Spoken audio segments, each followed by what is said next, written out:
sudah bergabung dengan dalam sesi webinar kali ini dengan judul Eksibisi Arsitektur Masa Kolonial, Whose Agency, yang akan disampaikan oleh narasumber kita, Dr. Ing Yulia Lukito dari Universitas Indonesia.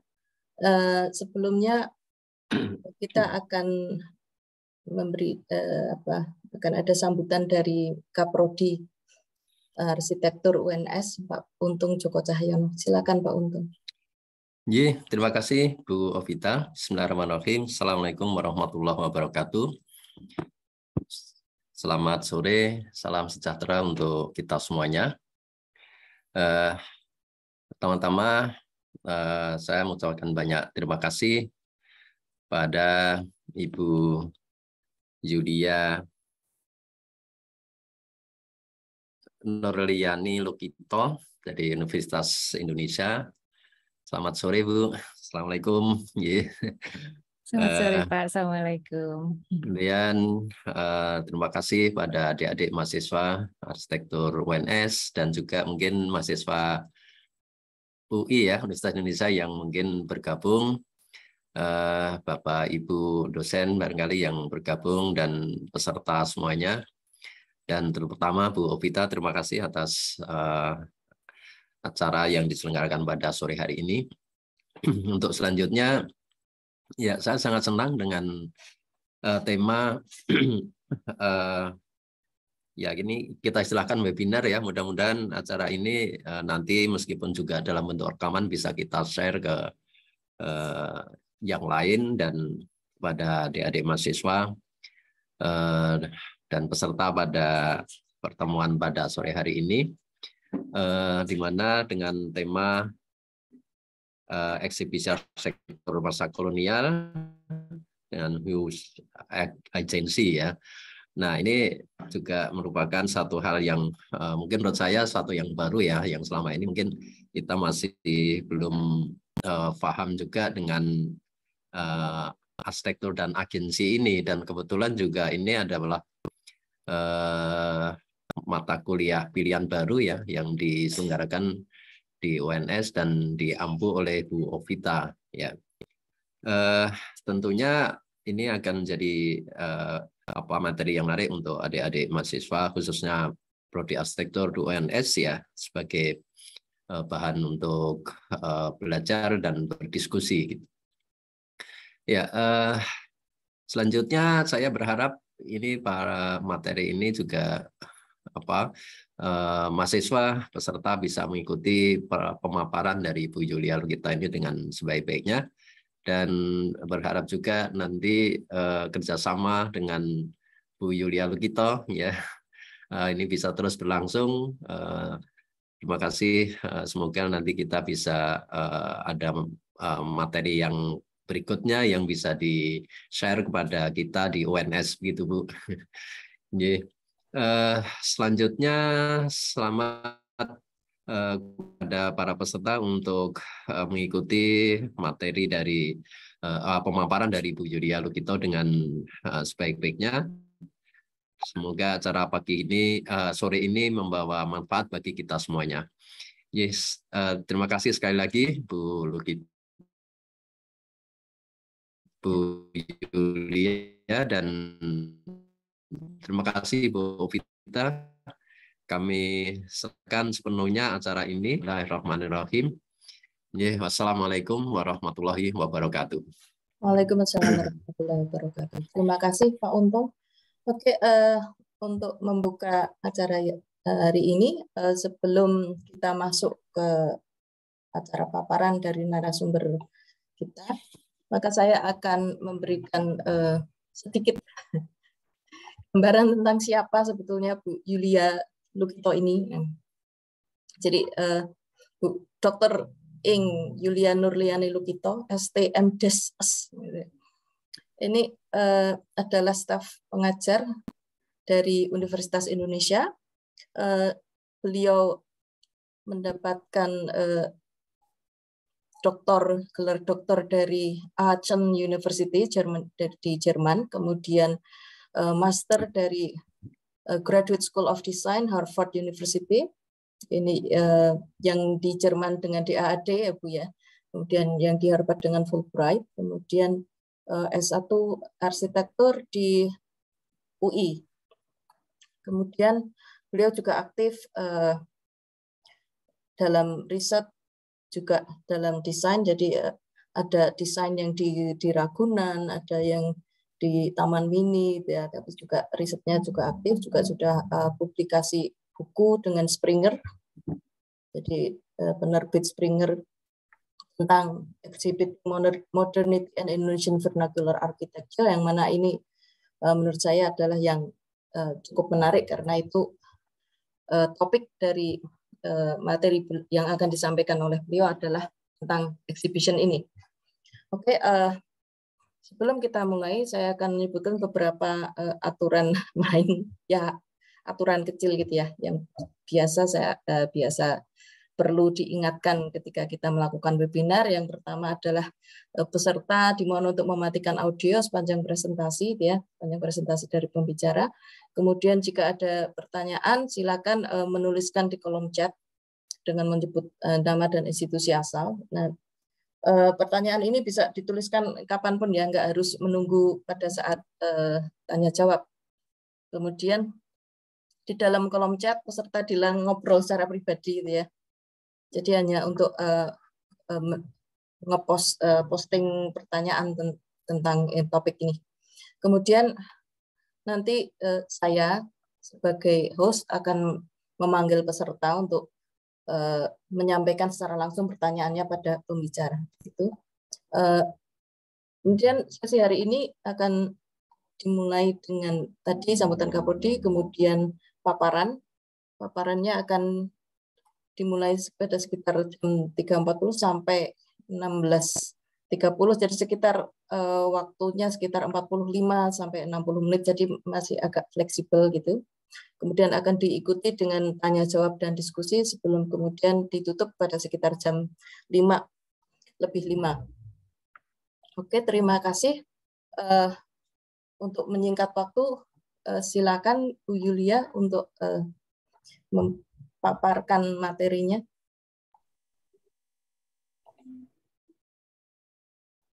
Baik, Assalamualaikum warahmatullahi wabarakatuh. Waalaikumsalam warahmatullahi wabarakatuh. Selamat sore untuk Pak Untung dan Bu Ovita serta mungkin teman-teman semua di UNS ya. Ya, terima kasih atas kesempatannya untuk mengisi acara ini ya. Mungkin bisa kita bilang webinar deh. Izin untuk share screen ya, Bu Ovita. Silakan. Baik, apa sudah terlihat? Sudah. Baik, ya kita nyantai aja udah sore ya, saya tahu mungkin ada yang penuh gitu. Jadi saya tertarik dengan kuliahnya Bu Ovita itu pertama karena ada mengangkat masalah agensi ya, Bu Ovita ya.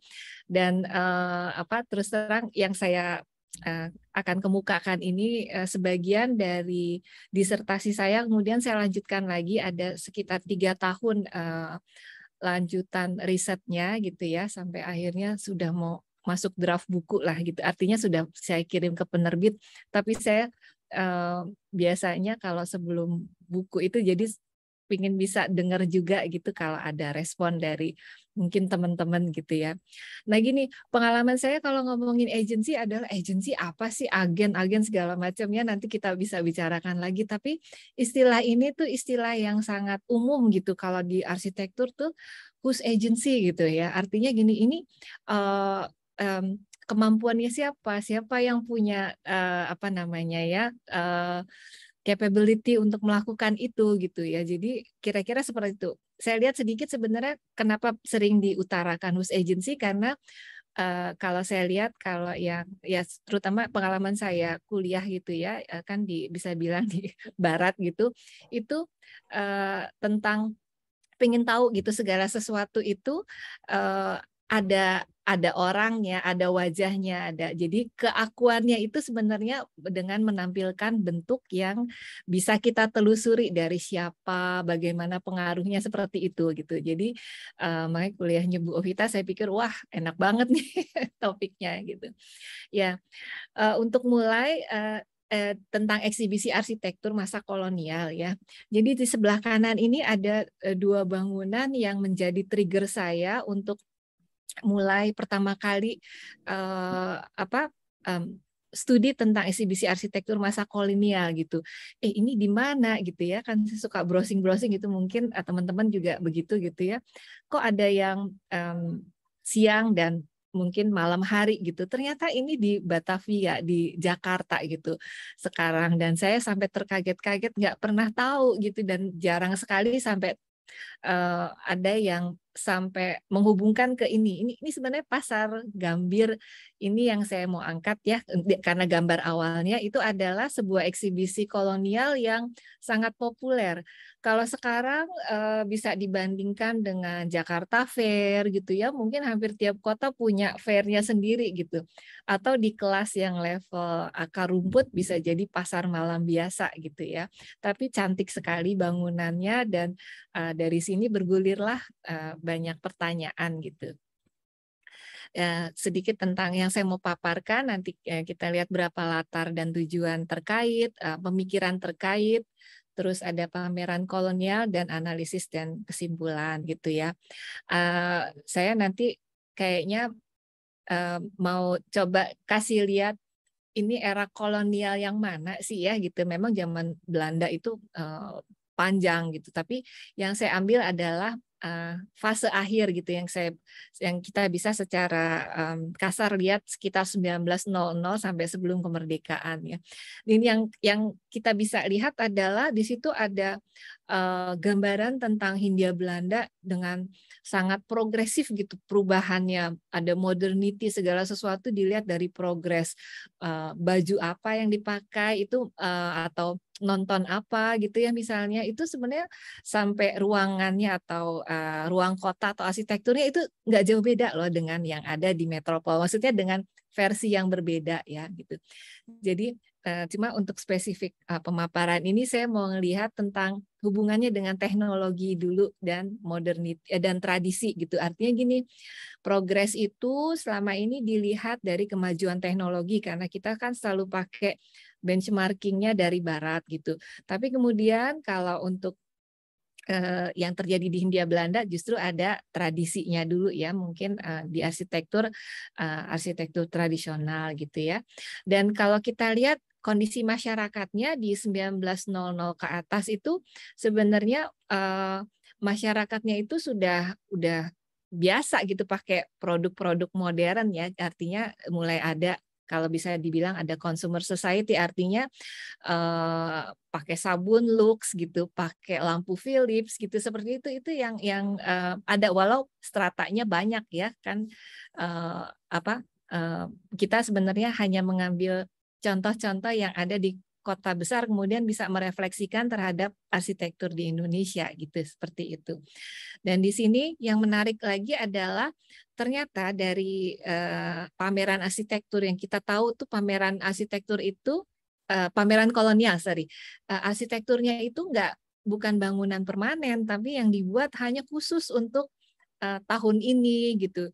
Dan itu memperlihatkan satu perkembangan yang bisa kita tarik lagi gitu ya.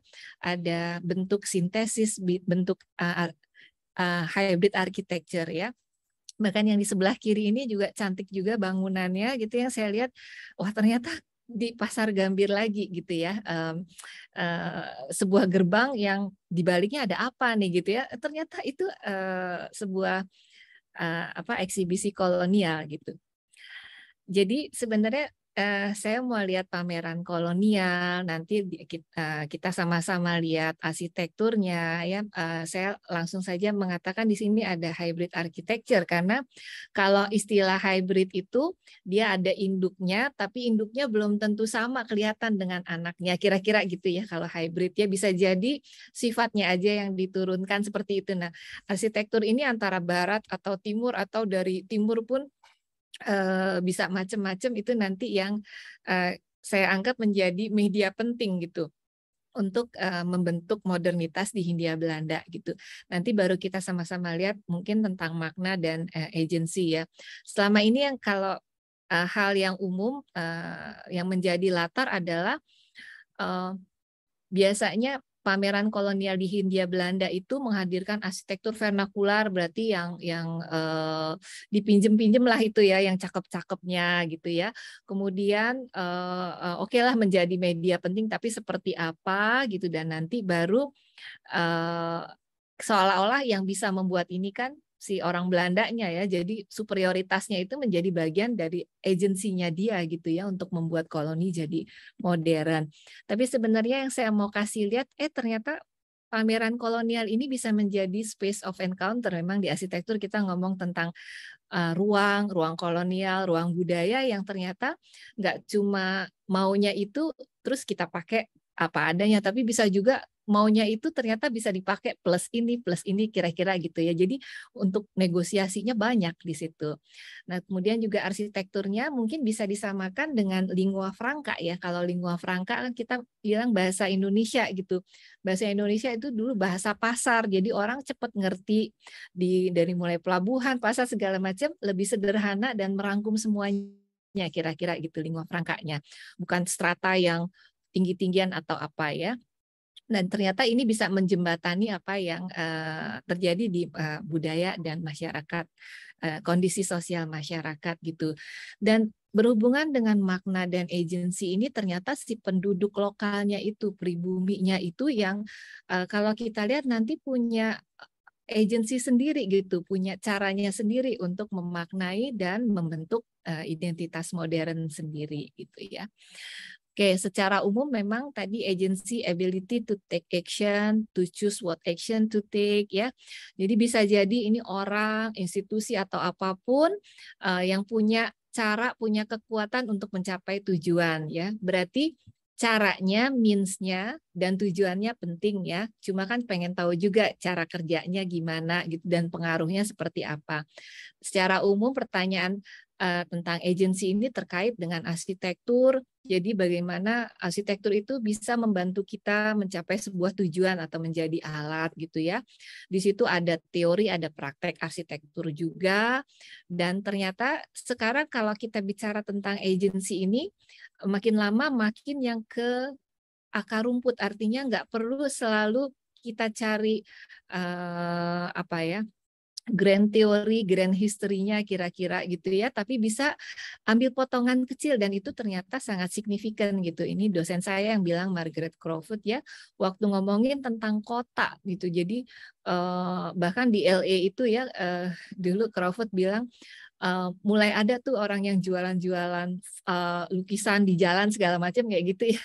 Dan mereka memanfaatkan ruang dengan unik gitu, sedikit aneh gitu karena nawar-nawarin. Kalau saya bilang, lah kalau di Jakarta mah banyak gitu, kira-kira di Indonesia banyak seperti itu, tapi fenomena ini jadi sedikit dianggap aneh dan unik gitu untuk kota LA lah misalnya, Los Angeles ya. Jadi memang kita harus tahu dulu struktur masyarakatnya gitu ya. Terus juga bagaimana kita bisa berkegiatan menggunakan struktur itu. Struktur itu mungkin kalau di era kolonial bisa dilihat dari hierarki misalnya atau siapa yang memegang kendali atau power gitu ya. Oke. Dan yang menarik lagi teori-teori sekarang itu ini bagian tentang teori sedikit ya. Itu ternyata pengguna atau orang yang diharapkan berlaku, bertindak sesuai dengan ruang yang didesain itu kadang-kadang bertindak kebalikan gitu. Contohnya pedagang kaki lima ya, katanya dari praktek sehari-hari ternyata bisa menciptakan ruang yang layernya beda nih. Kalau pagi di dekat kampus saya ya di Jalan Margonda itu kalau pagi jadi ruko-ruko gitu segala macam, nanti malam udah mulai keluar angkringan dan jadi seperti pertunjukan sendiri bagaimana bawa gerobaknya, nyusunnya sampai nanti selesai dan kita bisa makan di situ. Jadi ada layer yang berbeda, ada event yang berbeda di tempat yang sama gitu. Jadi sesuatu yang ephemeral gitu ya, yang nggak dianggap sentral, yang nggak dianggap direncanakan ternyata bisa sangat signifikan dalam ruang gitu ya. Mungkin seperti itu. Dan kemudian juga ada arah bahwa arsitektur itu yang berhubungan dengan agensi ini ada terkait dengan eksperimen ruang dan sosial dan budaya gitu. Jadi tergantung tempatnya, tergantung orangnya, artinya bisa sangat variasi ya, banyak ya. Oke, pemikiran terkait juga saya itu senangnya mulai mendekati isu itu kalau sekarang lagi kepengen tahu tentang progres dengan modernity dan sekarang dari teknologi. Saya tuh sebenarnya dari tadi ngomong timur sama barat, east west gitu ya, agak gatel juga. Kok kenapa kebagi-bagi timur barat? Tapi kayaknya kita harus terima dulu bahwa banyak sekali pengertian yang berkembang dari pembatasan boundaries antara timur sama barat gitu ya. Yang dibilang barat itu punya teknologi tinggi gitu, berarti yang nggak punya teknologi tinggi ya tradisional lah seperti itu gitu ya. Nah ini di Hindia Belanda berarti karena memang gap teknologinya salah satunya ya teknologinya besar, berarti memang selalu yang berusaha yang punya program untuk memodernkan koloni ya si Belandanya itu gitu ya. Dan ternyata oke lah kita nggak bisa ngapa-ngapain di dikotomi seperti ini, pembagian ini, tapi kita bisa sudah waktunya lah kayaknya kita sendiri yang ngebaca ruangnya, arti ruangnya, kira-kira begitu ya. Jadi saya mau kasih lihat bagaimana representasi teknologi yang berhubungan dengan progres dengan arsitektur itu efeknya bisa mendorong imajinasi kehidupan modern dan sebagainya gitu dengan melihat 3 pameran kolonial gitu ya. Mungkin ini nggak usah terlalu banyak ya, artinya gini, ada beberapa teori yang terkait, misalnya tadi ya ada dikotominya, terus ternyata teknologi menjadi subjek negosiasi penjajah dengan terjajah gitu ya, atau gegara perbedaan ini jadi yang di atas ngerasa punya kewajiban moral untuk bangun si koloninya gitu ya. Terus dan seolah-olah yang si koloninya ini memang butuh banget gitu, nggak pernah bisa melewati si colonizernya gitulah kira-kira ya. Dan akhirnya teknologi ini menjadi alat juga bagi kekuasaan di Hindia pemerintah kolonial Hindia Belanda untuk mempertahankan ruang kolonial, kira-kira seperti itu ya. Nah, terus tadi ada teknologi, sekarang tradisinya kan. Kalau di arsitektur mungkin yang berkembang tradisinya itu menyiratkan, yaitu makin memperkuat pembagiannya itu. Satu modern ya seperti melanggengkan persepsi Eropa itu punya determinasi historis yang tak tertandingi, kira-kira begitu. Tapi kemudian ada ide-ide baru yang saya senang tuh, ada idenya Chakrabarti ya, Provincializes Europe atau Provincializing Europe itu yang memprovokasi ide modernity itu mungkin nggak bisa dibaca satu arah aja dari Eropa, dari Barat, dari Amerika kayaknya, atau mungkin modernity at large ya, nggak perlu dia berfokus pada negara-negara yang kayaknya tuh ngerangkum sejarahnya seperti apa, jadi history dengan capital H ya, seolah-olah harus ada grand history-nya gitu ya, nggak perlu lah. Dan ini waktunya untuk negara-negara yang sebenarnya ini ide tentang postkolonialisme juga ya yang berkembang itu untuk bisa mencermati sendiri, kira-kira begitu ya. Untuk teman-teman mungkin kalau ada yang tertarik bisa mencoba ini sendiri ya, saya mungkin ambil sedikit aja gitu, tidak terlalu dalam di sini ya, nanti kalau mau diskusi silakan gitu. Kemudian juga ternyata kita juga harus coba juga nih sepatunya si pemerintah kolonialnya gitu ya. Mereka punya visi untuk mendapat keuntungan, untuk ternyata kalau produk industrinya maju ya, produk modernnya banyak, terus pasarnya mana gitu. Nah berpikirlah kenapa nggak koloni itu juga dijadikan pasar, jadi penghasil bahan mentah sekaligus memasarkan produknya. Ternyata seperti itu makin lama gitu ya. Dan ini terencana dengan baik, jadi butuh sekolah, butuh kalau pemerintah butuh bawahannya juga kan. Nah ini semua harus dibentuk gitu, tapi secukupnya aja biar struktur kolonialnya tetap bergerak dengan seperti itu gitu ya. Dan ini kadang-kadang kita itu satu kalau kita ngelihat seperti negara tapi yang di era kolonial. Tapi kemudian juga perlu juga pengakuan bahwa pengetahuan lokal dan praktis itu sama pentingnya dengan pengetahuan formal. Nah ini yang kadang-kadang di overlook gitu ya, atau nggak dilihat gitu kira-kira gitu, karena ngerasa sudah mampu, sudah punya teknologi gitu. Bahkan untuk seorang arsitek Belanda terkenal Berlage ya, itu sebenarnya mulai menyadari ya kan, memang Berlage sangat progresif pemikiran arsitekturnya. Ada bagian arsitektur itu ada yang elemen konstruktifnya gitu, konstruksinya itu mungkin bisa di mana-mana sama ya, mirip lah.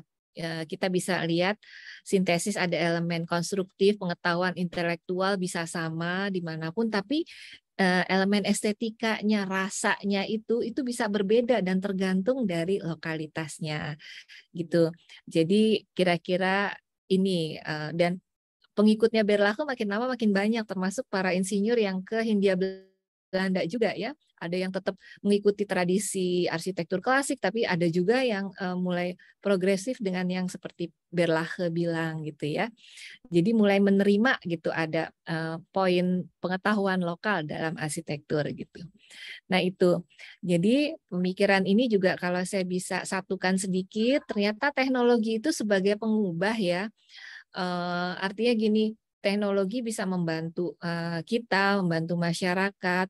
Kemudian teknologi dengan orang-orang yang belajar tentang teknologinya itu bisa memiliki agensi untuk membangun, untuk membuat masyarakat lebih progresif misalnya gitu ya. Bahkan seperempat lulusan Delft itu ternyata mau bekerjanya di Hindia Belanda loh.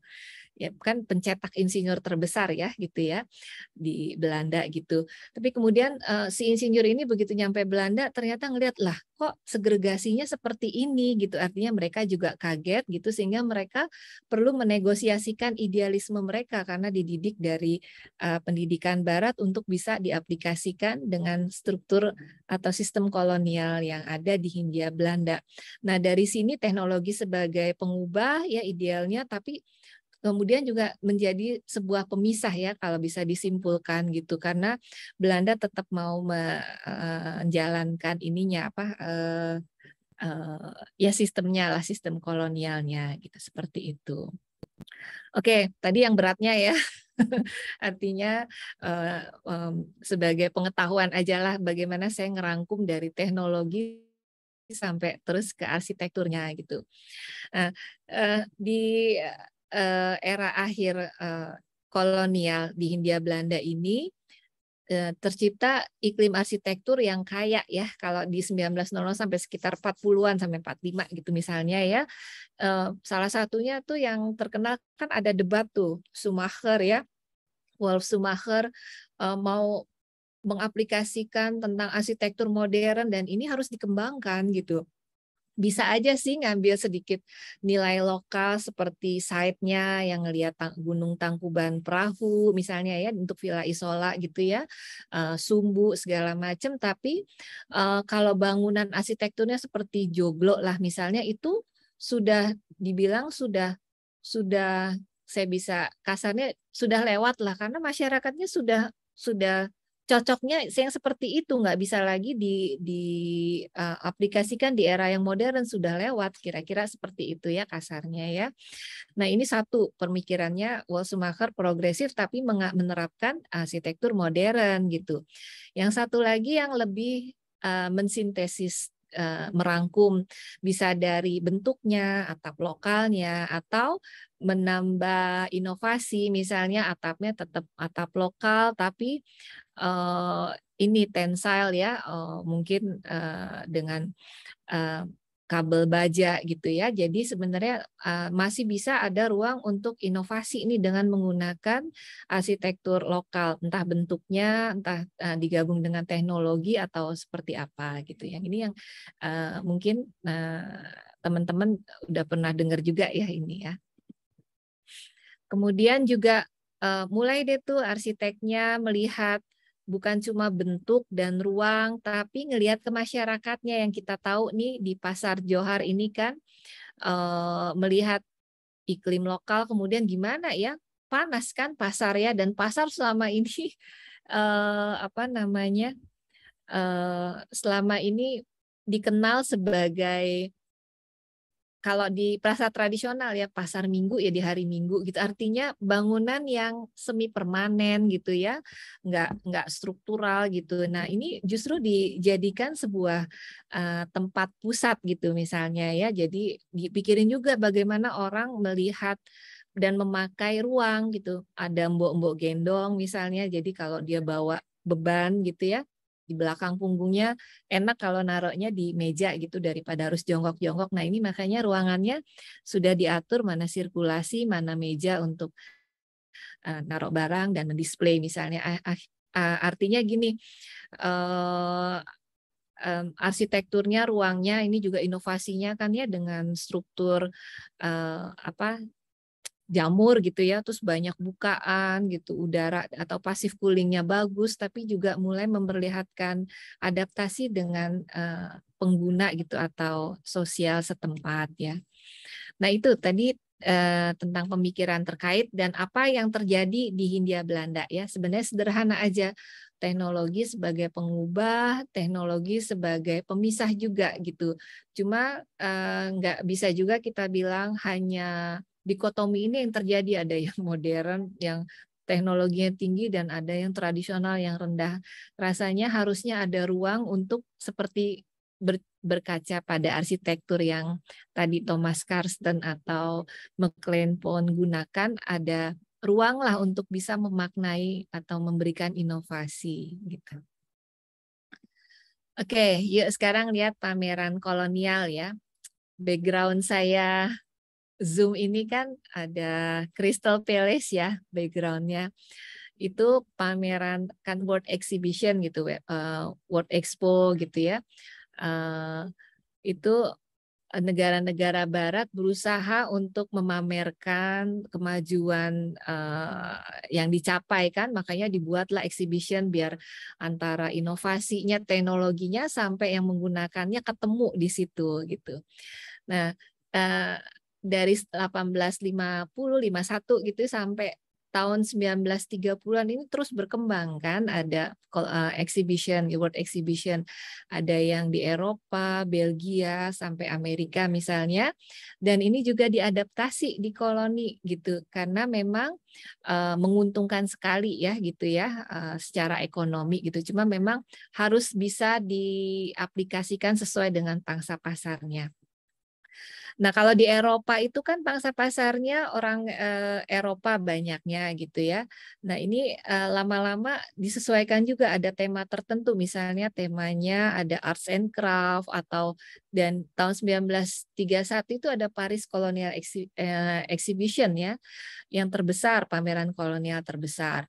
Jadi site-nya itu di timur daerah Paris, sampai dibangun lagi kereta api ya, diperpanjang jalurnya, kemudian dibuat danau buatan, dan disitulah koloni-koloni Barat itu dibuat kafling-kaflingnya, misalnya ini kaflingnya Belanda, maka dibangunlah ini. Gambar ini adalah pavilion Belanda gitu, yang diangkat adalah Bali ya, karena memang Bali dianggap eksotis gitu, untuk sudah mulai untuk turis juga, dan salah satu yang dianggap bagus gitu arsitekturnya.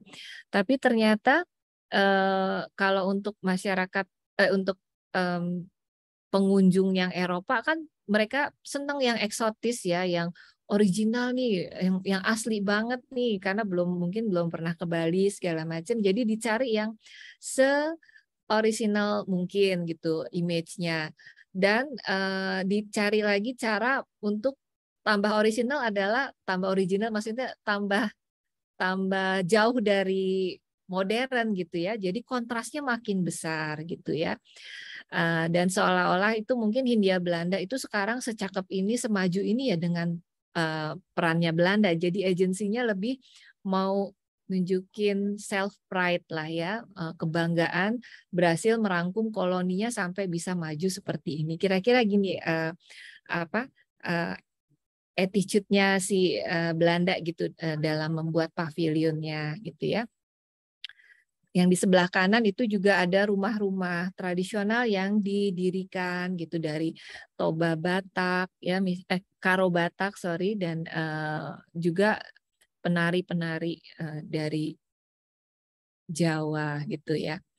Nah, itu tadi kan sangat sukses ya ini ya yang Paris Colonial Exhibition. Kemudian versi yang sama juga dibuat di Hindia Belanda. Waktu itu sempat 1914 di Semarang, International Colonial Exhibition 1914 dan itu gagal. Karena ada faktor ini juga pecah perang dunia pertama, tapi kemudian juga ternyata mengcopy langsung penyelenggaraan seperti ini yang memperlihatkan kontras yang besar itu kurang menarik untuk Hindia Belanda gitu. Jadi malah si penduduk lokalnya nggak berani terlalu untuk ikut gitu, untuk masuk karena terlalu kontras, wah terlalu modern segala macam, jadi agak ngeri juga masuk gitu kira-kira ya. Dan itu dianggap kurang berhasil yang 1914. Tapi kan kebutuhannya makin banyak ya, produk itu perlu diketemukan dengan penggunanya salah satunya gitu, perlu dipasarkan. Nah, ini di Batavia, kemudian di Surabaya, tadi kan di Semarang ya, di Semarang juga ada sih Pematang Siantar juga ada, dan di Bandung itu yang kita bisa lihat pameran kolonialnya ya. Gambar-gambar ini adalah pintu masuk ya, sebagian besar pintu masuk untuk masuk ke Pasar Gambir gitu. Dan itu hanya untuk berapa minggu aja ya, jadi sebulan sebelum pembukaan baru dibuat gitu ya, didirikan, ngerancangnya sebelumnya sih. Nanti sudah selesai dalam 2 minggu harus sudah diruntuhkan lagi, terus mulai lagi tahun depan gitu di bulan Juli Agustus gitu, selalu seperti itu gitu. Dan kita lihat yuk strateginya ya. Pertama di pameran kolonial yang di Batavia ini posisinya adalah di Koningsplein ini. Koningsplein itu adalah pusat ya, pusat tadinya kan pusat kota Jakarta itu di kota lama, di kota daerah kota, kemudian makin ke selatan gitu ya dibangun, dan akhirnya di Koningsplein ini sekarang menjadi lapangan Monas gitu, lapangan Monas. Ini ada Gambir nih, Spoorwegnya itu Gambir. Ini istana ya. Nah, inilah di satu sudut ini yang dijadikan tempat untuk penyelenggaraan. Kalau ngelihat sentralitinya ya, pusat gitu, tempat penyelenggaraannya sangat sentral gitu, karena sebelah-sebelahnya di sekelilingnya adalah bangunan pemerintahan banyak. Ada sih hotel gitu ya, stasiun juga gitu, tapi lapangan luas ini menjadi tempat latihan militer, dan sore-sore juga menjadi ruang publik gitu untuk terutama orang Eropa untuk keluar dan menikmati sore yang nggak terlalu panas gitu kira-kira ya. Nah, ini di sebelah kanan tahun 1925 nih udah ya, itu kita lihat bird eye view-nya ya. Ini dari belakang. Ini dari belakang, ini fontainya ini ya, ini yang ini nih bulat ini, nomor 6 ini bulatnya gitu. Ternyata besar sekali ya gitu, dan memang diisi oleh banyak sekali pavilion gitu. Dan di tengah sini ada ruang terbuka juga seperti dance floor lah gitu ya, atau sekitarannya restoran. Di sebelah kanan kiri ini bioskop untuk komedi Istanbul misalnya. Dan di salah satu sisi ini adalah untuk masuk ke tempat ini, lapangan olahraga ini ya. Oke, kira-kira gitu. Denahnya setiap tahun mirip gitu. Hanya citra yang ditampilkannya itu yang berubah-ubah gitu. Kira-kira seperti ini ya, ini pintu masuknya ya dari selatan ya. Masuk, bayar gitu kan. Ini gerbang utama. Yang ini tinggi ini adalah menara itu di belakang gitu, di belakang. Jadi kita biasanya memutar di sini banyak stand ya, lebih dari 200 stand gitu, ada restoran besar, nanti ada pavilion yang lebih besar juga gitu untuk mengakomodir produk-produk apa namanya yang lebih berkelas lah ya, misalnya ya kayak lampu Philips, terus apa atau hiburan-hiburan. Dan ini juga ternyata percampurannya itu dilihat dari organizer-nya, panitianya gitu ya, komitenya itu ada yang sebagian besar kalangan Belanda, pribumi, ada yang 9 orang misalnya gitu, yang Belandanya bisa belasan orang, pengusaha Tionghoa sekitar 3 orang, dan pengunjungnya itu ternyata tidak bisa dipungkiri banyakan yang pribumi, berarti kan berhasil gitu ya. Karena ternyata arsitektur vernakuler ini memberi wajah lokal untuk modernitas gitu ya. Apa yang kebaruan yang ditampilkan dan produk-produknya juga. Arsiteknya itu sempat berganti, yang banyak karyanya kita lihat ini Antonius ya. Antonius ini sempat sampai 19 mungkin 29 apa 31 saya lupa, habis itu diganti oleh Biro DP ya, DEPPE gitu dari Jepang gitu ya. Oke, sebelumnya arsitek Kramer sempat beberapa tahun di awal. Oke, ternyata Pasar Gambir ini lampu-lampunya itu banyak makainya, terus juga konstruksinya mungkin sederhana karena ini konstruksi yang nggak permanen gitu ya. Dan di sini juga ada kolaborasi tukang yang mengikuti hierarki masyarakat kolonial. Kalau setelah saya lihat, iya kepala tukangnya itu Tionghoa, nanti ada baru dan mandornya Tionghoa gitu ya, bawahnya baru yang pribumi gitu. Yang menarik adalah kalau kita lihat rupa-rupa si pameran ini, si arsitekturnya itu kita ingat sama Gottfried Semper itu ya. Dia berteori gini, kan memang arsitektur yang rasional itu sedang berkembang di Eropa, tapi ternyata di bagian dunia lain itu ada pertimbangan yang decorated walls ya, clothing itu sama pentingnya dengan struktur gitu, karena ternyata dinding itu atau misalnya anyaman atau kain yang digantung itu bisa menjadi pembatas ruang. Jadi sebenarnya fungsi ruang itu terbentuk dari si clothing inilah ya, yang enggak struktural gitu, seperti itu. Nah, ini yang terjadi di Pasar Gambir gitu. Oke, yang menarik juga ternyata nih kalau ngelihat gambar yang bawah ya, orang pribumi senang ke sini, padahal harus bayar juga ya. Dan saya nemu di cerita-cerita Sino Malay ini literatur itu untuk masuknya itu sebenarnya harus nabung dulu gitulah kira-kira gitu ya. Nggak semua orang bisa, tapi itu juga harus beli limun apa segala macam, dan setelah itu bokek lah gitu. Uangnya habis. Kira-kira ada beberapa cerita yang menunjukkan tokohnya itu ke pasar malam tapi dia tahu itu mahal, jadi itulah harus berusaha gitu. Dan ini sangat disenangi karena begitu sampai masuk ke dalam ya, setelah bayar itu ruangnya kan lebih cair ya. Di situ ada orang Belanda, ada orang apa, tapi bahkan ada yang literatur yang mengatakan si orang Belanda itu ya, si ekspat lah, ada ekspat gitu ya, sampai kaget-kaget ini orang lokal kok bisa bagus banget bahasa Belandanya, justru dipraktekin di sini gitu. Terus kalau dia mau megang teropong itu dielap dulu gitu biar bersih gitu. Jadi kayaknya menunjukkan kayak kesetaraan lah kira-kira, walau memang hanya sementara ya, karena kalau begitu keluar dari festivity ini, dari pasar malam ini ya kita balik lagi ke realitas, ada segregasi gitu. Dan juga di sini juga ada eksperimen arsitektur yang akibatnya itu bukan cuma bentuk bangunannya saja yang mengundang gitu ya, yang membuat orang takjub, tapi juga mengundang setelah itu membentuk sama-sama mencicipi budaya modern di dalamnya, bajunya makanya ini nggak harus orang Belanda gitu yang bajunya putih apa segala macam ya. Di sini bisa saling mimicking istilahnya homibaba gitu ya.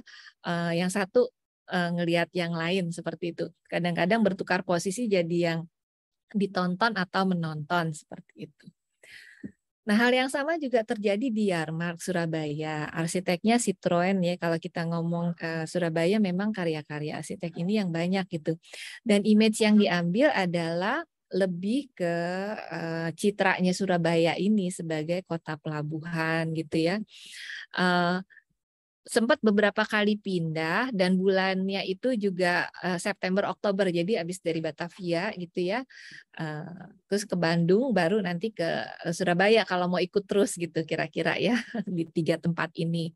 Pertamanya di daerah Ketabang, kemudian di daerah Bubutan ya, di sini juga sama produk-produk yang ada di Pasar Gambir Batavia itu juga ditampilkan. Dan yang menarik ini adalah pameran pertukangan gitu ya, jadi arts and craft-nya lokal gitu. Tukang-tukang ini sangat terampil, ukir segala macam gitu ya, yang ditampilkan. Jadi memang ada walau agak ke belakang gitu ya, tapi sepertinya citra yang netral ini kota pelabuhan, bahannya kayu, tapi kapal laut gitu ya, itu bisa menggabungkan ide antara progres ya kapal mesin gitu ke dalam image lokal gitu dari material yang kayu gitu. Kemudian juga di kampung pertukangannya itu pintu masuknya baru dibuat pagoda Bali 5 susun gitu untuk memberi image yang lebih lokal lagi gitu ya. Oke, memang arsiteknya juga nggak main-main ya di sini ya, artinya untuk bisa berstrategi ruang seperti apa bukan cuma si pintu masuk ini ya, memang penting gitu, artinya kan sudah pernah gagal tuh 1914 karena terlalu kontras gitu ya, jadi orang lokal juga segan gitu masuk gitu. Pengunjungnya juga banyak gitu ya. Dan ini juga kalau kita lihat penduduk lokalnya juga menggunakan atribut modern gitu, celana panjang, terus pantalon atau segala macam yang seolah-olah dengan atribut yang sama mereka masuk ke arena yang sama untuk bisa merasakan mencicipi modernitas gitu ya, dan tidak bermaksud untuk bertukar posisi kan, nggak mungkin bisa jadi segregasinya nggak mungkin hilang hanya dengan pameran, tapi bertukar posisi sementara lah gitu, mencicipi aja gitu kira-kira itu. Oke, dan ada bahasan ini salah satu ini ya literaturnya ada gambaran tentang sosok Jawa modern, pakaiannya seperti orang Belanda, percaya diri, berbaur gitu dengan pride lah. Terus juga pakai atribut modern gitu ya, pakai dasi, pakai topi gitu ya. Kemudian yang ini kan sebenarnya menjadi lelaki Jawa pendobrak segregasi, kira-kira begitu ya, kok modern banget gitu ya. Tapi memang yang ini yang dianggap melenceng. Jadi sebenarnya tujuan utamanya mungkin memasarkan, boleh dikasih teknologi untuk bisa maju, tapi segregasi tetap harus ada gitu. Nah ini yang pengaruh-pengaruhnya ternyata juga agak melenceng kalau kita ingat tadi yang di bagian teori ya. Oke, yang terakhir kalau kita lihat adalah Jaarbeurs di Bandung. Ya memang 1920-an itu sebelum 1920-an lah ada wacana ibu kota itu mau dipindahin ke Bandung gitu ya. Jadi kalau sekarang juga wacananya berkembang gitu ya, di zaman Belanda juga gitu. Dan sempat komando militer juga sudah direncanakan pindah, kemudian beberapa arsip juga, gedung arsip juga, kantor arsip juga sudah pindah, beberapa kantor pemerintah juga pindah gitu ya. Dan dibangunlah ini Yarbers Bandung gitu untuk menarik, untuk mempromosikan mesin-mesin gitu, teknologi ya. Dan beda dengan yang dua yang lainnya tadi, pameran Yarbers ini beda karena dibuat bangunan permanen. Kalau tadi Yarmark sama Pasar Gambir kan bangunannya semi permanen ya. Ini bangunannya sekarang menjadi gedung kolokdam gitu. Bisa dipakai untuk resepsi misalnya itu. Nah ini memang Kota Bandung juga sudah pesat ya, terutama Bandung Utara gitu, daerah Braga sampai ya Fase Bank juga buka cabang gitu ya. Dan ini bangunannya permanen, ada bangunan utama dan mesin hall namanya, mesin hall gitu. Kemudian memang targetnya ini berbeda karena lebih ke perusahaan ekspor impor dan ada sih pengrajin gitu ya, tapi kesolidan perkembangan teknologinya itu juga digambarkan pada kompleks bangunan yang permanen gitu. Hanya untuk iklannya ini ya ternyata sama lah mirip dengan yang Yarmark atau Pasar Gambir ya, ternyata banyak image lokal di sini. Gong gini misalnya ya untuk pembukaan, atau ini belakangnya Yarbers, gedung Yarbers, depannya kayak teh ya, memang perkebunan teh kan jadi salah satu ininya industri yang berkembang gitu ya, atau image ini dibuat tapi dengan gaya Art Deco kira-kira gitu ya, atau ini Hindu, tapi tengahnya adalah kapal Belanda gitu, Art Nouveau misalnya ya. Jadi kompleksnya ini dibangun oleh Wolf Schumacher ya, bangunannya putih gitu, terus juga memang dibuat permanen gitu ya, dan di antaranya di bagian yang agak belakang masih terdapat bangunan-bangunan semi permanen yang mengambil bentuk arsitektur lokal, tapi image solid dan modernnya itu yang ditampilkan untuk Bandung gitu. Nah ini bagian luarnya, bagian dalamnya untuk machine hall, jadi ada dua bangunan ya, bangunan yang putih ini dan belakangnya satu lagi ini kayak tempat tiketnya yang depan ya. Ini gedungnya ya, ini kompleksnya ini. Bangunan depan dan bangunan tengah. Oke. Ya ini kalau kita lihat memang ada beberapa pavilion ya yang lebih kecil yang menggambarkan menggunakan arsitektur lokal gitu untuk ini menarik pengunjung ya. Oke, tadi ada 3 contohnya di arsitektur kolonial ya gitu ya. Nah kita lihat sedikit ya, analisis sedikit, ternyata memang arsitektur itu menjadi, karena kita bidangnya arsitektur ya kan pengennya ngebahasnya juga ini dong mendalam gitu ya. Nggak bisa dibilang hanya sebagai alat juga, tapi alat yang penting gitu ya untuk mentransfer dan memodifikasi gagasan modernitas di Hindia Belanda. Tanpa arsitekturnya, tanpa strategi yang tepat juga ya, yang terjadi adalah nggak berhasil gitu, yang seperti yang di Semarang misalnya, walau memang ada beberapa alasan juga. Dan memang apa yang dianggap ephemeral di pinggir-pinggir yang nggak permanen itu ternyata punya makna yang sangat kuat gitu untuk ruang kolonial ya, yang kalau kita bisa bilang mendorong imajinasi dulu, bahwa imajinasi akan kehidupan modern. Artinya memang berhasil lah nih strateginya Belanda ya, agensinya dia, kemampuan dia untuk menarik pengunjung dengan menggunakan imajinasi.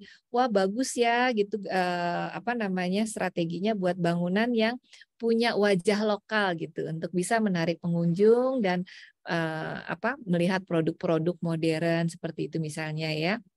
memang arsitektur yang eksperimental ini tidak mengubah masyarakat kolonial secara fundamental ya, tapi bisa membuat ruang negosiasi yang kalau menurut saya itu setengah kayak nggak dianggap gitu, padahal efeknya kan besar di sini ya.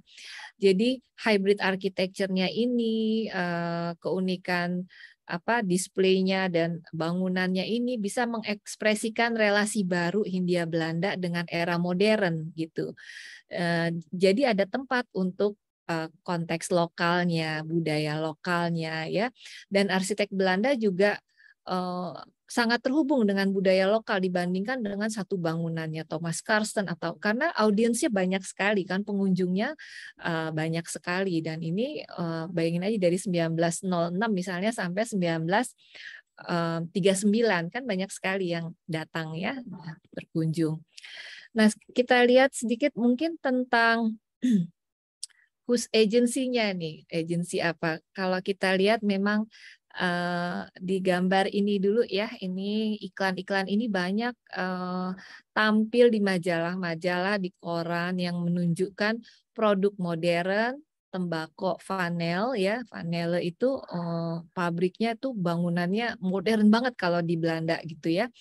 Di sini yang ditargetin ternyata bukan tembakaunya aja yang ditanam di koloni, tapi kemudian dibawa ke Eropa. Tapi ternyata koloni ini juga mengkonsumsi gitu tembakau gitu. Jadi harus dibuat wajah juga ya bahwa di sini di toko ini antara yang Belanda gitu dengan yang orang lokal sama-sama bahagia gitu kalau di situ ya, bisa mengkonsumsi produk modern segala macam, dan memang ada perbedaan misalnya atribut yang masih berbeda dilihat dari peci, topi atau belangkonnya, tapi selama memakai atribut modern mereka diterima dengan baik di toko ini gitu ya, sama-sama mampu beli segala macam. Jadi kalau ngelihat tadi gambaran utama bahwa koloninya ini Hindia Belandanya sudah sangat modern, kita lihat Dutch agency-nya, nanti lokal agency-nya. Memang ada upaya yang cukup berhasil di mana Belanda atau sangat berhasil ya menyebarkan teknologi dan modernitas di koloni, tapi dengan meminjam gitu kayak tadi yang Homi Baba bilang saling mimicking. Jadi bukan cuma si orang pribuminya aja misalnya yang mimicking, yang nyontoh-nyontoh pakai bajunya segala macam bahasa Belandanya, tapi ternyata si orang Belandanya sendiri juga mimicking, tapi mimik itu kan kayak minjem ya gitu ya, ngikutin gitu. Yang diambil adalah arsitekturnya gitu ya. Dan di sini harusnya memang ada lebih kesetaraan antara atau enggak sampai setara, tapi debat yang interaktif bagaimana arsitektur itu bisa menjadi tadi tools, alat ya di kondisi kolonial, walaupun di sini dilihat masih agensi dari Belandanya masih kuat gitu. Nah, dari arsitektur ini juga yang ephemeral, yang mungkin nggak permanen gitu ya, ternyata si orang lokalnya itu punya idenya sendiri tentang localized modernity yang berhasil ditangkap sama Belanda. Dan artinya gini, kalau dia menggunakan bangunan dari Sabang sampai Merauke lah sekarang ya, tahun ini apa ya gitu, kira-kira kalau di literatur bilangnya, saya pengen tahu di Pasar Gambir ini tahun ini seperti apa, apakah ngambil dari Batak, Minangkabau atau apa gitu, sudah ditunggu-tunggu ya. Tapi itu kan baru luarnya aja. Localized modernity-nya adalah mereka orang yang bisa masuk, terutama pribuminya itu juga bisa menggunakan tadi kesempatan itu untuk menegosiasikan, untuk nunjukin, pamer dikit lah saya pede, saya mampu ya, tadi seperti gambar yang Yarbes itu ada sosok Jawa modern itu gitu ya. Justru di sini dikotomi antara modern dan penjajah yang penjajah ya, mungkin Belanda yang modern dan eksotis itu yang muncul di pameran kolonial di Paris itu tidak ditekankan gitu ya. Justru lebih pada partisipasi pengunjung gitu. Jadi di sini local agency-nya yang lebih kuat. Saya nggak bilang ini sama ya antara sama kuat gitu, tapi kayaknya nggak lebih enak kalau kita ngebahasnya dua-duanya gitu. Jadi karena dalam kondisi kolonial power itu kan memang tidak simetris ya. Jadi sebesar apapun local agency harusnya itu yang bisa kita angkat juga gitu di sini. Oke, dan yang satu lagi adalah memang kita lihat ada negosiasi ruang kolonial yang kita bisa gambarkan juga di tentang agensinya ya. Mungkin yang pertama di Pavilion Belanda memang lebih bersifat patrimoni, menekankan kesuksesan kolonialisme dan sesuatu yang autentik itu penting gitu arsitekturnya gitu ya, biar ada kontras jadi tahu posisi masing-masing dan keberhasilannya negara yang si penjajahnya misalnya. Nah, kalau untuk Jaarbeurs dulu ya, itu memang lebih ada menunjukkan self congratulatory spiritnya, teknologi itu menjadi tetap domain yang lebih kuat lah untuk Belanda gitu dan nggak bakal bisa dilampaui oleh jajahannya. Justru si Belanda ini yang punya mungkin kemampuan ya secara dan juga kemauan moral untuk membawa kemajuan di Hindia Belanda gitu. Makanya dibuatlah ruangnya, kompleknya yang selalu bisa menggambarkan teknologinya ini yang tidak bisa dilampaui dan yang itu yang mau dituju gitu untuk kemajuan Hindia Belanda. Sedangkan untuk Pasar Gambir dan Yarmark, di situ banyak sekali eksperimen arsitektur yang akhirnya bukan cuma arsitekturnya aja, tapi juga melihat memberi kesempatan lah, kalau saya bilangnya space of encounter dari dikotominya misalnya itu ya, negosiasinya juga ternyata sampai ke budaya, tadinya cuma atribut-atribut, tapi kemudian juga bisa kayak tadi membentuk sosok Jawa yang modern kira-kira itu ya, yang itu yang ditangkap bahkan oleh orang Belanda sendiri gitu. Dan yang menarik secara sederhana kalau kita lihat bangunan-bangunan tiap tahun gitu ya dari 1906, 08 segala macam, memang ada yang terputus juga penyelenggaraannya ya sampai 1939.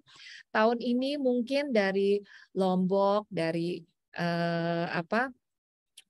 Batak atau dari Bali misalnya, seolah-olah itu juga saya mengangkat ada embrio bahwa inilah arsitektur Indonesia gitu, tanda kutip, waktu itu belum ada Indonesia ya, tapi ini seperti hal yang lingua franca gitu, kita bisa kenal, kita bisa gunakan, kita merasa familiar gitu, dan mungkin ini bisa kalau ada yang mau studi lanjut ya, embrio dari sebuah nasionalisme yang jadi nasionalisme itu bukan hanya bagiannya kaum nasional aja ya, penggerak segala macam, tapi bisa jadi dari arsitektur ini melalui lingua franca ini ada pemersatu karena kita tahu ini dari bagian Indonesia yang ini ya, waktu itu masih Hindia Belanda lah gitu. Jadi sebagai berfungsinya sebagai lingua franca.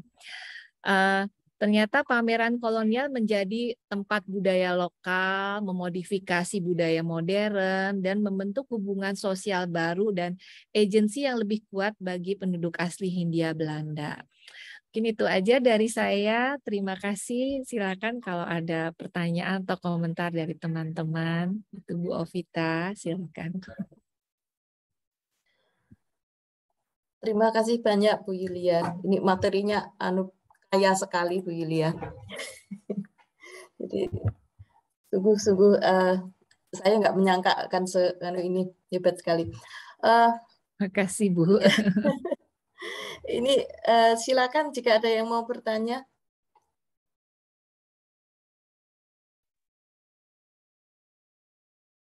Nggak usah ini ya, maksudnya kita nyantai aja ya. Saya juga seneng udah di sini, Ya. jadi diskusi aja untuk Ya, ini teman-teman. ada Devika, silakan Devika. Iya Bu, perkenalkan saya Devika Maiswari, izin bertanya terkait dengan konteks dualitas pada suatu daerah yang kita rancang. Kan tadi ada juga penggabungan antara arsitektur modern yang berkembang pada saat zaman kolonial, di mana adalah arsitektur kolonial itu sendiri dengan menggabungkan atau hybrid arsitektur dengan arsitektur lokal atau vernakular di daerah tersebut gitu ya Bu. Nah, kemudian kalau untuk konteks saat ini, apabila suatu site yang akan kita rancang itu memiliki sebuah kekayaan bersejarah, yaitu merupakan kawasan bersejarah pada masa kolonial seperti itu.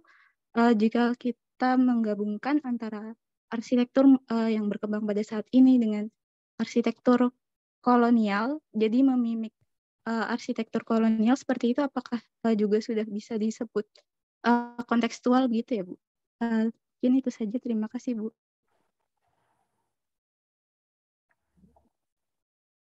Terima kasih Devika ya tadi ya. Apa langsung atau bagaimana Bu Ovita? Langsung saja Bu Yu ya. Ya, ini mungkin saya tanggapi semampu saya ya, ini Devika ya. Memang ada penggabungan tadi antara yang modern dengan yang lokal dengan konteks kolonial gitu ya. Nah, kita tarik lagi ke mungkin era sekarang gitu ya. Kayak misalnya kalau site-nya punya kekayaan bersejarah gitu, apakah dengan menggabungkan yang kolonial itu sudah kontekstual ya? Bisa jadi seperti itu kan, yang tadi yang saya tangkap seperti itu. Bisa jadi memang ini yang terjadi gitu, kita bisa menggabungkan yang ada gitu dengan kebutuhan kita secara umum. Ya, artinya gini, kalau saya ngelihat mungkin sebagai seorang arsitek menghargai heritage gitu ya, bangunan dengan sejarah yang kuat itu aja udah hal yang baik gitu. Tapi mungkin dari paparan saya itu yang saya sendiri nangkep ya, sebenarnya efek itu bisa dilihat dari fisik dan non fisik gitu. Jadi sebelum memutuskan mungkin ada baiknya mengamati dulu apakah konteksnya stop di situ ya, dengan memperhatikan yang ada apa di situ tuh saya pertahankan atau saya ubah, tapi dengan hati-hati, misalnya apa sudah cukup. Jangan-jangan ada konteks lain gitu yang mau dihindari sama penduduk lokal karena itu sebuah memori yang misalnya kelam lah, misalnya justru nggak mau gitu ya. Atau ada juga yang mempertahankan bangunan kolonial itu bagus, tapi ternyata penduduk di situ ya, masyarakatnya butuh yang lebih progresif gitu. Saya rasa ini sebuah pertimbangan yang mudah-mudahan karena ya kita di bidang arsitektur ya, apalagi arsitek itu nanti punya agensi yang lebih kuat lah misalnya ya, itu bisa berhenti dulu sejenak dan melihat apakah memang sebatas fisik aja gitu konteksnya gitu, apa bisa yang lain. Karena gini, saya tuh ada pengalaman melihat pabrik gula ya yang di Jatiwangi aja misalnya. Pabrik gulanya udah ditutup, tapi kemudian di Majalengka nggak jauh dari situ ya, masyarakatnya ngadain festival musik gitu.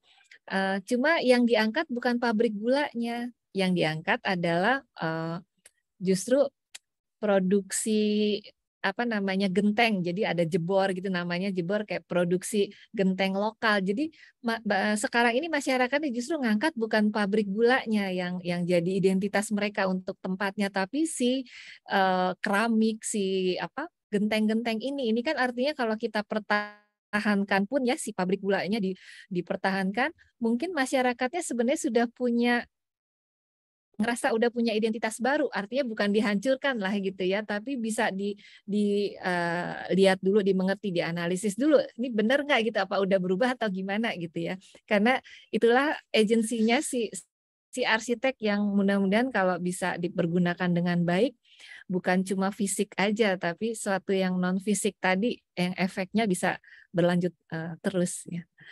Mungkin itu Bu Ovita ya sama Devika ya. Bu Yulia, saya juga mau tanya, saya tertarik sekali dengan eksibisi, diantaranya karena ketika saya PhD, saya itu juga ini ya, sempat nyenggol yang eksibisi tahun 1883 itu ya, yang di Amsterdam, Colonial Exhibition, itu kan memang cenderung seperti ajang pamernya para pemerintah kolonial untuk memamerkan daerah jajahannya itu kan. Dan kebetulan memang di situ adalah awal mula adanya Kawruh Kalang, jadi arsitektur Jawa itu mulai dibikin gitu kan. Lalu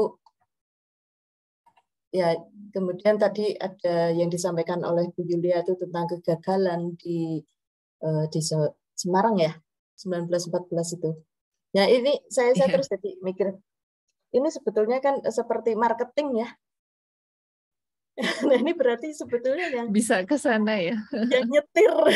yang nyetir itu sebetulnya market itu. Jadi perlu ada survei pasar. Dulu pasar itu maunya kayak apa, lalu kita bikinnya seperti apa. Itu di mana nanti sebetulnya banyak-banyakan orangnya itu kan. Walaupun ini orang yang paling pinggiran dianggap berada di paling bawah dalam hierarki, tapi dalam jumlah banyak dan karena mereka menjadi sasaran dari marketing ini, maka mereka jadi punya suara itu ya, bisa mempengaruhi keputusan gitu. Apakah betul begitu? Ya kira-kira seperti itu ya, mungkin Bu Ovita juga udah riset yang banyak yang 1883 ya. Saya ngelihat itu kan ada di situ memang seperti mendirikan kampung ya, artinya bukan satu kampung ya, tapi suasana kampungnya dibawa gitu. Ada yang saya baca sampai disuruh nyari kutu, pura-pura nyari kutu gitu kan. Yang perempuannya pakai kemben padahal dingin segala macam ya. Terus ya seperti itu, artinya dibuat seeksotis mungkin, dan ini yang ditampilkan menjadi sebuah display yang sangat eksotis ya. Mungkin kalau saya ingat itu ada istilah orientalisme ya, bahwa si Barat ini punya image, punya citra tertentu untuk yang Timur gitu. Jadi citranya itu tentu mereka kan nggak tahu ya, nggak banyak yang ke dunia Timur lah, termasuk Indonesia. Anggaplah kita dunia Timur ya. Sebenarnya Timur yang mana sih? Tergantung nolnya dulu kan, ngukurnya dari mana ya. Itu ya. Seperti itu. Jadi apa namanya? Tadi soal marketing ya, artinya gini, ya tahun 1883 ini eksotisme itu dibuat sangat kontras yang sampai ya itu karena audiensnya kan di Eropa segala macamnya. Saya ingat waktu 1900 itu di Paris juga ada kan yang dibangun Eiffel, kemudian ada pengunjungnya dari Mesir dan mereka ngelihat pavilion Mesir sampai marah-marah gitu. Nggak kayak begitu gitu maksudnya. Oh kayaknya sultannya gimana itu, orang sampai marah gitu ya. Kok kita dipajang seperti itu gitu image-nya, padahal nggak seperti itu gitu. Nah ini cuma 1-2 pengunjung Mesir aja yang berhasil nyampe di situ gitu ya, artinya mungkin dari Indonesia sendiri nggak ada yang nyampe 1883 gitu ya, kecuali si penarinya atau orang yang memang dibawa ke sana untuk membawa suasana tadi biar lebih original seperti kampung yang di Jawa, rumahnya segala macam sampai aktivitasnya ada gitu. Nah, berkaca dari ini memang kayaknya di era sekarang ini, apalagi era sekarang ya, kalau namanya marketing kan berarti ada market. Dua hal sih Bu Ovita ya, kalau memang marketnya banyak berarti kita ngelihatnya sebagai arsitek lah misalnya, itu harus berstrategi gitu secara ruang atau secara arsitekturnya untuk bisa mencapai market kita ya. Artinya kan kita nggak bisa selfish aja, nanti kita nggak untung gitu misalnya kalau dilihat dari keuntungan, atau karya kita tidak menyentuh banyak orang, tidak berpengaruh ke banyak orang misalnya seperti itu. Tapi kemudian yang kedua adalah melihat dari image tentang orientalisme itu, market itu juga dibentuk ya kayaknya. Jadi ya ini yang hati-hati, artinya dibentuknya adalah mungkin waktunya kita juga mempertanyakan apa yang memang seperti ini gitu ya, jangan-jangan ada penggeraknya gitu ya. Aduh, kalau mungkin Bu Ovita yang lebih lebih tahu kalau 1883 gimana, kayaknya ngelihatnya sampai miris. Mirisnya adalah ya seperti itulah apa, ada ya gitulah, sampai ada yang nyubit segala, bukan yang di Jawa, artinya pengen tahu bener nggak apa itu orang real atau gimana gitu kan, seperti itu. Ya mungkin itu aja yang merefleksikan bahwa memang ada market yang harus dicapai dengan strategi arsitektur, ada juga kehati-hatian bahwa ada yang menyetir market ini ya mungkin ya. Ya betul. Ya, saya sih sebetulnya cuman ini ya, apa, ketika zaman sekarang itu sepertinya kan apa-apa market itu kan semuanya kayaknya seolah-olah market ini punya posisi yang sangat-sangat dominan. Berarti tapi sebetulnya juga enggak 100% begitu, ada yang nyetir kalau. Ya, makasih Bu Yulia. Silakan kalau ada yang bertanya lagi. Mumpung Bu Yulia masih di sini. Udah sore. Iya, ini mahasiswa saya minta bikin resume. Saya Oh minta gitu. jangan terlalu detail. Karena kalau detail berat sekali materinya. Kadang-kadang memang kayaknya berat ya, tapi saya tuh punya keinginan gini ya. Mungkin Bu Vita juga ngerasa saya untuk riset seperti ini aja kan bahan-bahannya tuh harus dari Belanda banyak gitu ya. Sekarang udah lumayan yang digital, artinya mau kita mengejar seperti apapun publikasi kita atau tulisan kita atau penelusuran sejarah kita itu kalah bertahun-tahun lah dari Belanda gitu. Jadi saya tuh encourage banget, mendukung banget kalau ada satu bahan kita bisa lihat lagi deh gitu, mungkin dari hati sendiri lah, dari mempertanyakan. Ini makanya soal agensi aja bisa nanyain banyak gitu ya. Artinya nggak harus yang kita tulis, yang kita tanggepin itu sama gitu dengan yang sudah tertulis gitu. Ya, betul. Itu kayaknya gimana ya? Kadang-kadang tuh kalau saya mau diskusi seperti ini, yang orang Indonesia sendiri malah kenceng gitu, artinya enggak kan nulisnya enggak gitu, enggak dari sini kan enggak gitu artinya kita harus melewati itu dulu gitu yang referensi barat segala macam. Setelah itu berhasil baru bisa meyakinkan ya, kalau emang ini harus dilalui ya nggak apa-apa dilalui. Artinya kadang-kadang ngelihat dari hal yang kecil yang kurang signifikan lah ya, pasar malam segala macam, bukan yang nggak signifikan gimana, tapi itu sebuah pintu gitu loh untuk bisa mengisi gitu ya. Ya, justru saya lihat memang eksibisi ini justru malah ini ya jarang dibahas, tapi sebetulnya ya tadi yang disampaikan itu sebenarnya malah sangat berpengaruh deh, strategis itu posisinya karena menyentuh banyak orang itu. Iya, Padahal betul. yang di buku-buku kan biasanya yang punyanya tadi Maclean Pond lah, yang di Villa Isola lah, biasanya yang dibahas kan yang itu, tapi yang ini malah nggak pernah. Dan itu masih terjadi sampai sekarang gitu. Iya. Iya, dengan versi yang berbeda, dan mungkin sekarang juga kalau kita lihat pavilion Indonesia juga menarik-menarik ya, itu yang sekarang ya. Artinya mengangkat citra, tapi kan dicari juga citra sendiri, artinya menggali lebih ke internal gitu, yang saya hargai di situ. Bagaimanapun pemilihan apa yang akan ditampilkan itu kan melalui itu ya, ada inclusion exclusion kayak tadi ada yang Bali misalnya gitu, itu kan seolah-olah yang lain nggak penting itu. Betul. Memang begitu. Salah satu strateginya itu adalah menyeleksikan dan menampilkan kembali gitu.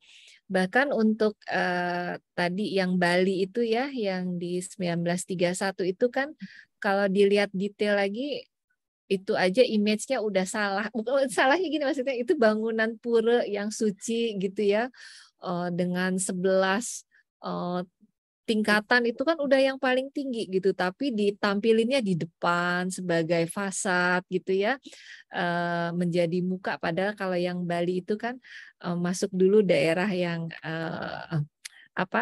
kurang suci sampai ke yang suci ya, bahkan pintunya aja pintu yang Kori Agung yang di depan gitu, yang ada pakai daun pintu, padahal kalau yang di Bali, di Pura Balinya itu di dalam kan, yang paling luar Candi Bentar gitu ya, itu dibalik, seolah-olah dibalik. Jadi hanya untuk orang yang tahu, yang ngerasa ini yang punya agensi untuk balik-balik begini ya si orang Belandanya gitu.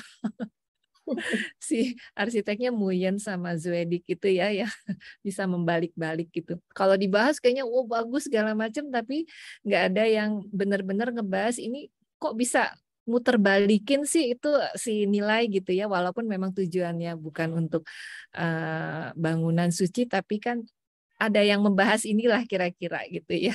Nah itu kan agensinya si arsiteknya si Nguyen sama Zwedik yang menggunakan itu appropriating itu, dari mulai selecting kemudian appropriating, memilih dan mengubah sesuai dengan kepentingannya gitu. Kalau menurut Bu Yulia, apakah ada ini ya efek secara arsitektur dari eksibisi ini? Ya, memang saya lebih ke yang lokal ya. Kalau untuk yang mungkin yang apa namanya World Fair ya, kita lihat kan Menara Eiffel itu juga kan jadi pintu utamanya gitu, bahwa ini ada eksibisi gitu ya. Dan di situ kan pembangunannya juga ditentang karena ngapain buat bangunan yang nggak ada fungsinya kan. Artinya dia sebagai landmark lama-lama memang diterima, tapi kalau dia berdiri menghabiskan uang, menghabiskan material banyak, untuk apa gitu. Jadi di sini kan masih ada mungkin ya kalau penyelenggaraannya di Paris dan dibandingkan dengan Crystal Palace tuh yang backgroundnya saya misalnya gitu ya, itu kan ada makanya kalau ada yang bilang kalau World Fair itu seperti potluck party. Potluck itu pesta kalau masing-masing bawa ya. Yuk datang ke rumah saya potluck gitu ya. Artinya saya ntar mau bawa pizza, Bu Ovita bawa opor apa, kita kasih aja nanti makan bareng-bareng. Tapi kadang-kadang yang dibawa itu mengangkat image kita. Hah, bawanya pizza gitu. Gue kok bawanya cuma ini gitu kan. Jadi kayak misalnya ya cuma permen gitu, kok nggak level banget gitu. Padahal makan aja. Kira-kira gitu dilempar, dikasih, siapa yang tinggi-tinggian harkatnya jadi naik. Kira-kira begitu. Ada yang bilang World Expo itu seperti potluck, kasihlah terus bagus-bagusan, habis itu ya jangan dipikirin karena yang dinaikin adalah martabatnya apa image-nya seperti itu. Ya efek seperti ini mungkin hubungannya dengan marketing juga ya gitu, artinya memilih yang tepat gitu. Kalau memang itu bisa menaikkan image Indonesia ya memilih yang tepat, bukan artinya ngabisin uang ya, artinya kalau permen biasa, pizza biasa, mungkin kita bawain apa nih? Seperti itu. Ya, soalnya saya terus teringat dengan mungkin Bu Yulia pernah baca ini tesisnya Amanda Ahmadi yang tentang arsitektur Bali. Itu kan Amanda Ahmadi menyebutkan ada, kalau beliau lebih ke ini ya, ada publikasi buku-buku tentang arsitektur Bali, kemudian juga proyek-proyek yang akhirnya justru membentuk arsitektur Bali yang seperti sekarang ini. Nah ini makanya saya tadi tanya kalau eksibisi ada nggak ya, karena dia kan populer gitu ya. Kira-kira di kalau Bali kan sampai Walter Spies ya, Margaret Mead segala macam itu ya. Jadi seolah-olah itu bilang image Bali itu dibentuk dan dibentuknya oleh para seniman yang nyentrik ya, salah satunya gitu ya. Yang justru gambarin Bali dari lukisannya itu ya seperti itu. Nah, itu yang dijual. Dan kalau kita lihat ya yang sebenarnya nggak ada salahnya juga sih menggunakan image yang sudah tersedia gitu ya. Kayak misalnya kalau kita ke Taman Mini kan Museum Indonesia itu bentuknya adalah pavilion Bali dan itu membawa nama Indonesia. Jadi Museum Indonesia adalah Bali gitu. Seolah-olah kenapa? Karena itu yang dikenal oleh turis dan memang untuk maksudnya untuk turis lokal dan turis ini juga ya luar gitu. Saya sih bukan memasalahkan itu ya, maksudnya boleh-boleh aja gitu. Artinya kadang-kadang kita nggak bisa escape dari kesan citra yang sudah terbentuk gitu. Tapi kayaknya kalau ketidaksimetrisan artinya gitu, itu yang menjadi satu-satunya cara kita membaca mengerti, yang itu kayaknya rugi gitu karena kita punya banyak sumber-sumber lain kan ya. Kalau saya pikir kalau ngomongin tentang arsitektur vernakular atau yang ditampilkan itu ada pelajaran kalau dari arsitektur lokalnya tadi ya, pelajaran yang bisa diambil juga ya kalau saya lihat untuk saya gitu bahwa apa namanya, dengan cara yang lebih sederhana kan bahannya bambu gitu ya, bahannya bambu, terus apa kayu aja dikit bahannya itu hampir 100% bambu lah gitu cara bangunnya gitu kan. Itu ternyata dengan bahan-bahan lokal, image lokal itu aja belum kering untuk di ini ya gunakan dibahas gitu. Artinya bukan cuma sebuah kebanggaan tapi inovasi itu bisa posisinya bisa ada di situ gitu. Nah, ini sebagai ya orang Indonesianya mungkin agensinya juga bisa mulai dari situ ya Bu Ovita. Ya. Saya ngelihatnya dari yang lokal aja mungkin kalau efeknya itu. Ya, oke. Ini pas sudah jam 5. Jadi pas sekali. Jadi terima kasih banyak Bu Yulia atas paparannya, ini sangat kaya ya.